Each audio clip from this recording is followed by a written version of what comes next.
Hello my dear foodies, welcome to smart Yamuna. ఈరోజు వీడియోలో మష్రూమ్తో restaurant style గ్రేవీని టేస్టీగా మనం ఇంట్లోనే ఎలా ప్రిపేర్ చేసుకోవాలో చూపించబోతున్నానండి. మన సబ్స్క్రైబర్స్లో ఒకరు పవన్ కుమార్ గారు మష్రూమ్తో ఏదైనా స్నాక్ చేయమని అడిగారు. నెక్స్ట్ టైం మష్రూమ్తో రెసిపీని పోస్ట్ చేసేటప్పుడు తప్పనిసరిగా స్నాక్ రెసిపీని పోస్ట్ చేస్తానండి. ఇప్పుడైతే ఈ మష్రూమ్ గ్రేవీని ఎలా ప్రిపేర్ చేసుకోవాలో ఈ వీడియోలో చూసేద్దాం. ఫస్ట్ స్టవ్ ఆన్ చేసి ఒక కడాయి పెట్టుకొని 3 టేబుల్ స్పూన్లు ఆయిల్ వేసుకొని వేడి చేసుకోవాలి.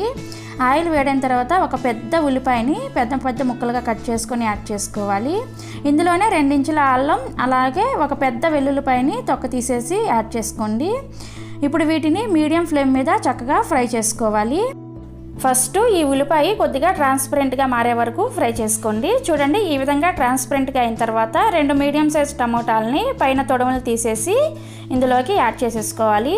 మీకు కావాలంటే ముక్కలుగా కట్ చేసుకొని కూడా వేసుకోవచ్చు అండి. నేనైతే టమోటాస్ని ఇదే విధంగా యాడ్ చేసేసాను. ఇప్పుడు వీటిని మీడియం ఫ్లేమ్లో ఉల్లిపాయ మంచి రంగు వచ్చే వరకు ఫ్రై చేసుకోవాలండి. ఈ ఫ్రై అయ్యేటప్పుడు ఇందులోనే కొద్దిగా కరివేపాకు అలాగే కొద్దిగా కొత్తిమీర కూడా వేసుకొని ఫ్రై చేసుకోండి. ఫ్లేవర్ చాలా బాగుంటుందండి. మీ దగ్గర పుదీనా ఉంటే పుదీనాను కూడా కొంచెం వేసుకొని ఫ్రై చేసుకుంటే టేస్ట్ ఇంకా బాగుంటుంది. చూడండి, మనకి ఒక 5 నిమిషాలు ఫ్రై చేసుకుంటే ఉల్లిపాయలు ఈ విధంగా మంచి రంగు వస్తాయి. ఇప్పుడు వీటిని స్టవ్ ఆఫ్ చేసేసి పూర్తిగా చల్లారిన తర్వాత మిక్సీ జార్లోకి యాడ్ చేసుకుందాము. ఉల్లిపాయ ఖచ్చితంగా ఈ విధంగా మంచి కలర్ వస్తేనే మనకి కర్రీ అనేది టేస్టీగా కుదురుతుందండి. అందుకని ఉల్లిపాయని ఈ విధంగా చక్కగా ఫ్రై చేసుకోండి. ఇప్పుడు వీటిని మిక్సీ జార్లో యాడ్ చేసుకున్న తర్వాత ఒక 10 జీడిపప్పులు అలాగే 2 టేబుల్ స్పూన్లు గట్టి పెరుగుని వేసుకోవాలి. పెరుగు పలుచగా ఉండకూడదు. అలాగే 1 టేబుల్ స్పూన్ కాశ్మీరీ చిల్లీ పౌడర్ని వేసుకోండి. మనకి కర్రీ అనేది మంచి కలర్ వస్తుందన్నమాట.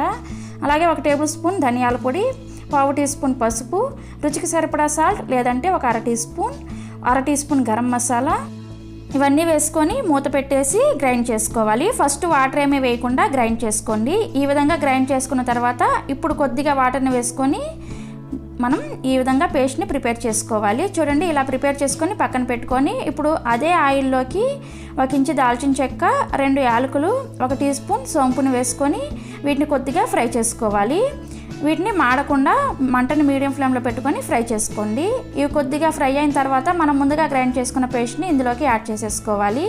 అదే మిక్సీ జార్లోకి కొద్దిగా వాటర్ని కూడా వేసుకొని ఇందులోకి యాడ్ చేసుకొని ఈ విధంగా కలుపుకుంటూ ఉడికించుకోవాలి. మనకి ఇది తుకుతుగా ఉడుకుతూ ఉన్నప్పుడు ఇందులోకి 1 టేబుల్ స్పూన్ నెయ్యిని కానీ లేదంటే బటర్ని కానీ యాడ్ చేసుకోవాలి. ఇలా బటర్ని కానీ నెయ్యిని కానీ వేసుకోవడం వలన ఫ్లేవర్ అనేది చాలా బాగుంటుంది. వేసుకున్న తర్వాత కలపకుండా మూత పెట్టేసి ఒక 15 నిమిషాల పాటు లో ఫ్లేమ్లో ఉడికించుకోవాలి.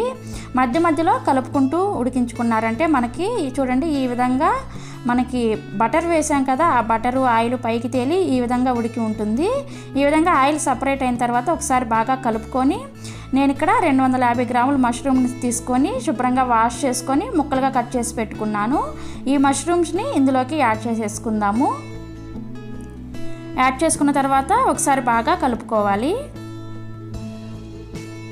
ఇలా కలుపుకున్న తర్వాత ఇప్పుడు గ్రేవీకి తగ్గట్టుగా వాటర్ని యాడ్ చేసుకోవడం కోసం నేను ఇక్కడ 250 ml వాటర్ని అంటే 1 గ్లాస్ వాటర్ని యాడ్ చేసుకుంటున్నాను.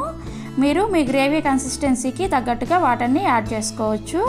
వాటర్ని కూడా వేసుకున్న తర్వాత ఒకసారి బాగా కలుపుకొని మూత పెట్టేసి ఇప్పుడు ఈ మష్రూమ్ అంతా కూడా చక్కగా ఉడికే వరకు ఉడికించుకోవాలి. కనీసం ఒక 15 నుంచి 20 నిమిషాల పాటు లో ఫ్లేమ్లో పెట్టుకొని ఉడికించుకున్నారంటే మనకి మష్రూమ్ అనేది చక్కగా ఉడికిపోతుందండి. నేనైతే ఇక్కడ ఒక 15 నిమిషాలు ఉంచాను. చూడండి, గ్రేవీ దగ్గర పడి ఆయిల్ పైకి తేలుతూ మనకి గ్రేవీ అనేది చక్కగా రెడీ అయిపోతుంది. అలాగే మష్రూమ్ పీస్ కూడా చక్కగా ఉడికి ఉంటుందండి. ఒకసారి చెక్ చేసుకోండి. లో ఫ్లేమ్లో ఉడికించుకుంటేనే మనకి గ్రేవీ అనేది టేస్ట్ ఖచ్చితంగా రెస్టారెంట్ స్టైల్లో వచ్చి తీరుతుంది.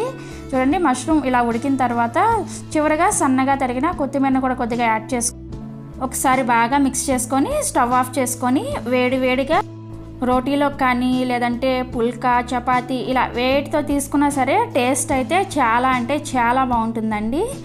మరి మీకు కనుక ఈ రెసిపీ నచ్చినట్లయితే రెసిపీని మీ ఫ్రెండ్స్తో అలాగే మీకు తెలిసిన వారితో కూడా షేర్ చేయండి. మీరు కూడా ఒకసారి ట్రై చేసి టేస్ట్ ఎలా ఉందో నాకు కామెంట్ రూపంలో చెప్పడం మర్చిపోకండి. అలాగే ఈ వీడియోని లైక్ చేసి సబ్స్క్రైబ్ చేసుకోకపోతే మన ఛానల్ని ఇప్పుడే సబ్స్క్రైబ్ చేసుకోండి.